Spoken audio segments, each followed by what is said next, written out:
Infant Annihilator is easily one of the most popular deathcore bands out there, but the question is, why?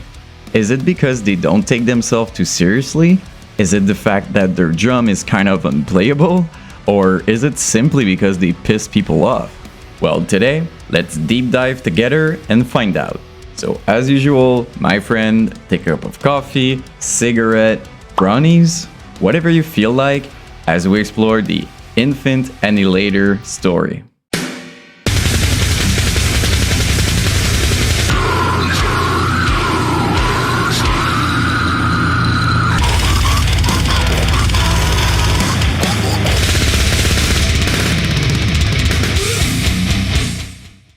Real quick, before starting the video, if you didn't join our Discord, the link is in the description. We also have a live podcast on Twitch every Wednesday. And with all that being said, let's start the video. Oh, also, you might wonder why there's a chair here. The reason is pretty simple. It's because I have this little guy here. Isn't he adorable? Anyway, there you go, buddy. You're good. You're good. So the band was founded in 2012 in Kingston upon Hull, and the original lineup consisted of Eddie Pickard and, of course, the infamous Aaron Kitcher. The name Infant Annihilator was basically a parody of every brutal death metal band with like crazy exaggerated names, if you will. They really wanted to pick like the most over-the-top brutal name they could find, and to be fair, I think they succeeded. During their first year as a band, they self-recorded a full instrumental album, and then on Facebook they heard the voice of, or the scream of, Dan Watson. Extremely talented, and as many of you already know, he went on and became the vocalist of Enterprise Hurt. So yeah, they basically asked Dan if he would like to do some vocals for their song Decapitation Fornication, and just like that, they released their infamous first official video.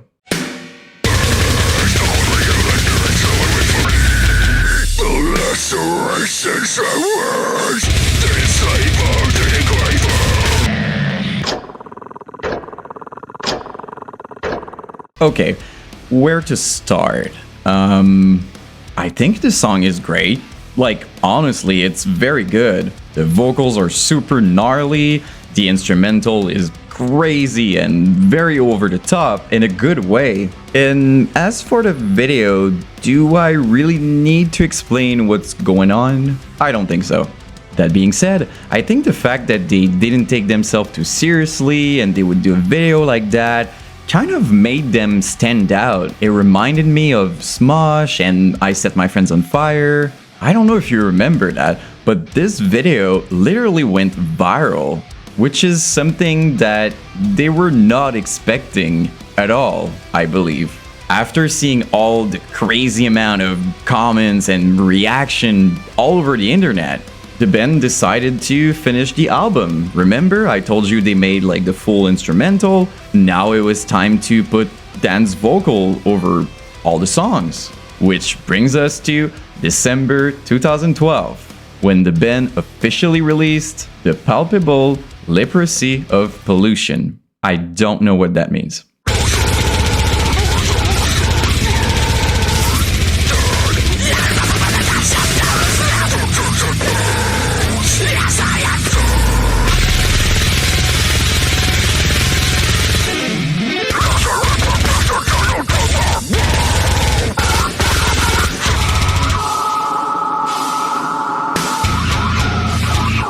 Very good album. To me, they were kind of the new We Came for Broken Thieves. I mean, not in terms of recording, but mostly in terms of being super over the top and extreme, experimental even, not taking themselves too seriously. Musically, I think it's very good. The crazy fast drumming makes it sound very interesting to me. Dan vocals were just insane. He did a great job, I believe. If I'm being honest, The song titles and the lyrics really makes me uncomfortable. Like, I legit just chose the least offensive name to represent the album. Just reading those lyrics was kind of hurting my soul. That being said, I'm fully aware that this was a parody, it's part of their brand, it was fully intended. But yeah, as you can see, I'm still a fan of the band.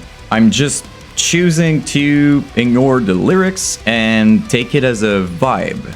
Anyway, the official release was made on December 12, 2012, which meant 12-12-12, an idea that was pitched by Dan at the time, which he apparently ultimately regretted because he didn't have much time to, do all the songs. Because the way they did it was the band would send one song at a time and Dan was working full time, so it made it pretty long as a process. And in the end, he felt like he could have done better. That being said, to me, he did something amazing, and I think almost everybody can agree on that. So Dan, if you are watching this, you were being too hard on yourself. Also, before moving on, I think it's worth mentioning that Lucas from Rings of Saturn was featured on one of their songs.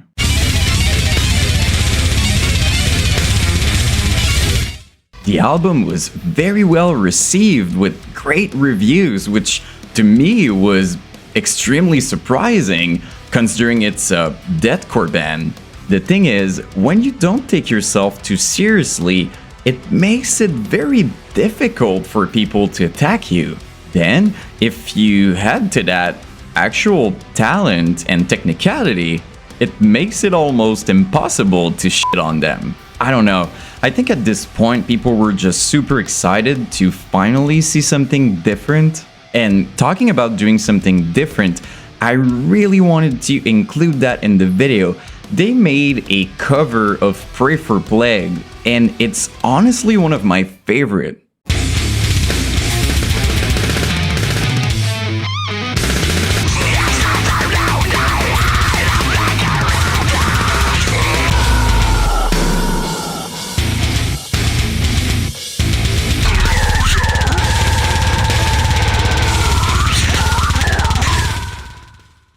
So freaking sick. I mean, I also wanted to include it because to me, it's one of the best performances from Dan. Like, if you hear those vocals, it's crazy. He really nailed it. Unfortunately, not too long after that, Watson officially announced on Facebook that he would be quitting Infant Annihilator. I actually found the original statement. Being in Infant Annihilator has been an amazing experience for me. Over the past 2 years, I've met so many amazing people and I've learned so much. This experience has pushed me to become a better vocalist and a better person. This truly has been an experience that I will never forget. Unfortunately, I have to step down as vocalist lyricist of Infant Annihilator. My life is getting harder and more complicated, and I need to make decisions to secure a better future for myself and my loved one, no matter how hard these decisions may be.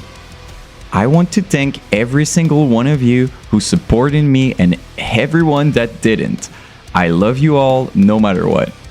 This doesn't mean I'm done being a vocalist. I will continue to do vocals no matter how hard and complicated things get. This is my passion in life. To keep updated on my work, subscribe to my YouTube channel. This has truly been an experience that I will never forget. Thank you. But it wasn't the only reason why he left, since later on he made that statement. I put so much into that record and watched them reap all the rewards. When people think Infant Annihilator, they think Aaron and Eddie. I felt like my talent was wasted and used, so I decided to leave. Why continue to work hard? Not only that, I had to prove to myself that they're not the only reason why Infant Annihilator was a success. I had to prove to myself that I was an equal contributor to that success. I don't know. To me, it's one of those situations that if you weren't there, you just don't know. Like, it's between them and it's gonna stay like that, probably. I just think it doesn't matter. The important part is that they respected themselves. Fortunately for the band, it didn't stop them from moving on, because as Aaron was drumming for a band called Desolated, he officially met the infamous Dicky Allen during one of their shows. At the time, Dicky was on the same tour with Traitors because he's a friend, like a close friend of the band or something. By the way, Dicky is such a nice guy, he's basically friend with everyone.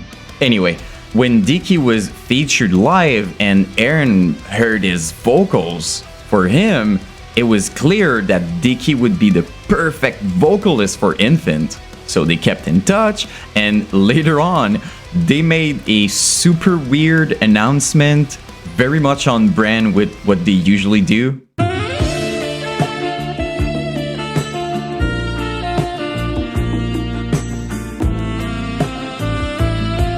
During that period of time, they recorded the vocals together, and they made some pretty cool studio updates.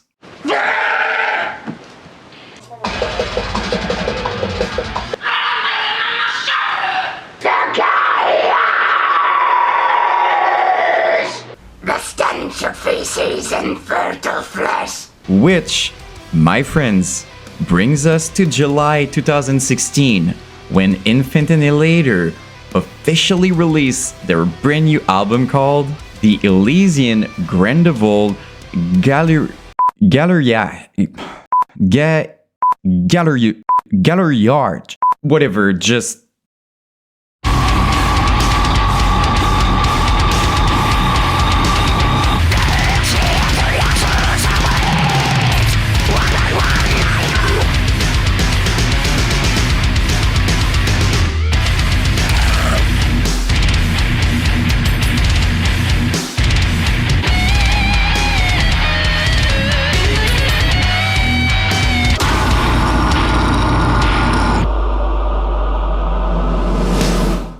this album is insane. This is honestly one of the best deathcore albums of all time, and I'm not kidding. I think in very early deathcore, we had this sort of experimental element that we kind of lost over time. As I very often say in pretty much all my videos, what makes deathcore special is the intensity, the surprise, with all those crazy over-the-top moments, right? And I'm not talking about over-the-top in a theatrical setting, written at a specific time in a pop structure song. I'm just talking about random, weird, surprising elements. I don't know, just things that you wouldn't expect at all.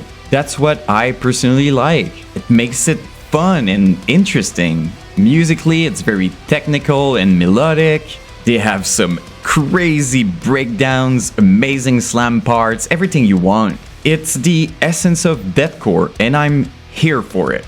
The vocals are just absolutely incredible.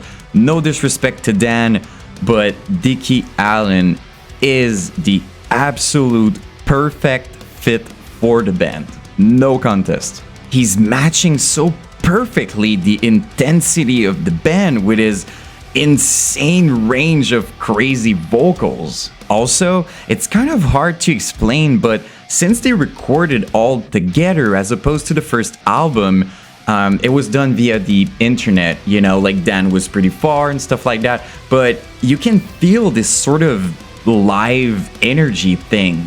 They had some amazing features on this album as well, including Tyler Shelton, Brian Long, and Dylan Becker. Pretty wild if you ask me. The freaking production on this album is so good. Big shout out to Jesse Kirkbride. He did such a great job. In terms of lyrics, once again, I'm not the biggest fan. That being said, even if it was very explicit and gore as usual, the goal here was to talk about all the horrible things that cult leaders in religion would do, you know. As I mentioned earlier, this band is my exception. even if the lyrics are not my thing, I love the band so much that I'm going for the vibe. Also, obviously, the music is so good, and to me, no other band sounds like them. While we're talking about the lyrics, I also wanted to mention that Dicky wasn't the only songwriter. He said that he did like half of them, and the rest was a group effort. Also, fun fact, they specifically chose the name of the album just to have the abbreviation EGG, which to me is super funny in itself. Before moving on, real quick, he's sleeping right now. Hello. Okay, sorry. Believe it or not, even if the band was super controversial in every possible way, the album was extremely well received, charting everywhere. And by that, I mean everywhere. Of course, some of the reviews were negative, which was expected, but I was very pleasantly surprised to see the overwhelming amount of great comments and positivity. We usually don't see that in Deathcore, not even today. I don't know, it's mind-blowing to me. In terms of official videos, before releasing the album, they made one for their song Motherless Miscarriage.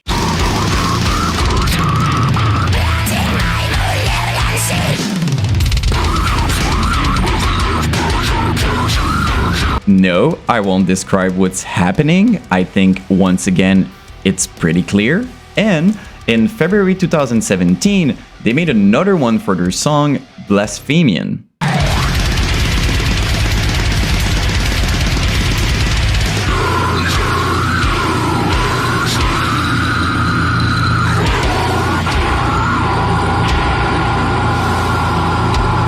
This video is my personal favorite. Super goofy and weird, matching perfectly the vibe of the band. It somehow reminded me of the song Hell Song by Sum 41. I think it's also very important to mention that it's wild for a band like Infant Annihilator to get millions of views. It's crazy. Marketing wise, I think it's cool because they really have their own brand, their own identity. Their merch game is always on point, and a big part of that, I think, is their logo. Super iconic and memorable, and for what it's worth, I even think that their alternate logo is as cool as their main one, which is a rare thing. And now, before moving on, a very important thing happened in 2017, and I'm pretty sure most of you will remember. The Infant Annihilator discography was fully removed from Spotify for being quote-unquote too offensive. Of course, it was a terrible decision from Spotify. The fans were not happy at all. I mean, a lot of people were even signing petitions online, fully supporting the band, trying to bring back their music on the platform. It was this whole thing. I mean, some people even made videos about it. It was a big deal in the Deathcore community. And by the way, while we're here, it's very rarely a good idea to censor art. It doesn't make any sense. Like, would you censor an horror movie because it's too gore or something? Now, it's hard to tell if it was the petitions or just the fact that everybody was talking about it, but later on, during the same year in 2017, the band made an announcement on Facebook, happy to tell all their fans that the music was back on the platform officially. By the way, quite a big difference in terms of monthly listeners since 2017. Then, in 2018, they started recording together again, and during the summer, they released some other amazing studio updates.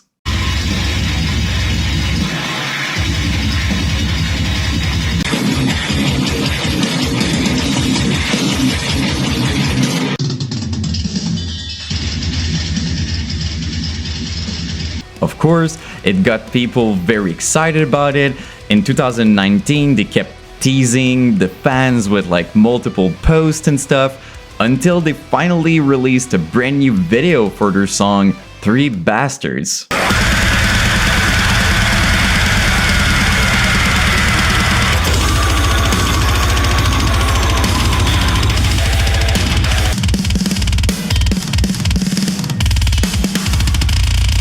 The video concept was pretty simple. It was all filmed on the beach. Kind of looked like a video the Backstreet Boys would do. Maybe except the part that they were puking together, I guess. The song was great, maybe a little more polished, but with the same old vibe. I think it was a great way to promote the new album. Speaking of which, in September 2019, the band officially released their brand new album called The Battle of Yaldabaoth. Yaldabaoth. Yaldabaoth. Oh my god. Just...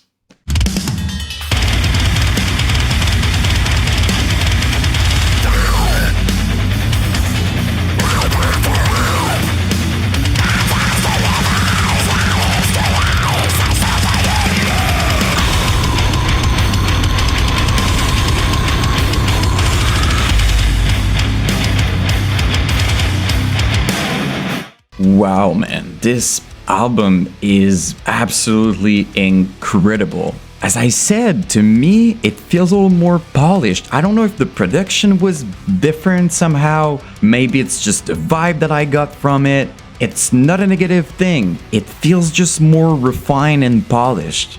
That being said, it's so good. Dicky's vocals were insanity. I don't think he sounded human even once on the album, which clearly was the goal, but God, he nailed it. The abbreviation for the album this time was The Boy, which, by the way, is so part of their brand that they're gonna have to do it for every album at this point. Once again, I won't go in details for the lyrics, I think you get the picture. Super upsetting and disturbing, as usual. In terms of collaboration, once again, they had some amazing features, including Alex Terrible and Trevor Sternad. The instrumental is so sick. Like, it's so technical that I would personally classify it as tech debt. Does that make sense? I don't know, it's incredibly fast and melodic and weird in the most beautiful way. I sincerely believe that this album is a masterpiece, and clearly I'm not the only one since it charted everywhere. The reviews were mostly positive, even comparing the band to Cattle Decapitation, which I didn't see at first, but then as I was re-listening to it, I see it now.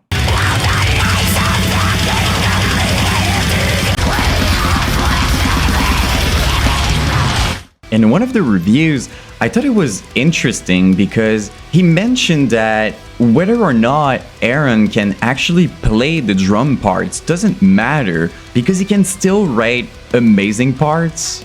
But apparently it did matter to some people because after Aaron released this playthrough, a lot of people pointed out that they couldn't see the microphones and the whole thing was fake and all that.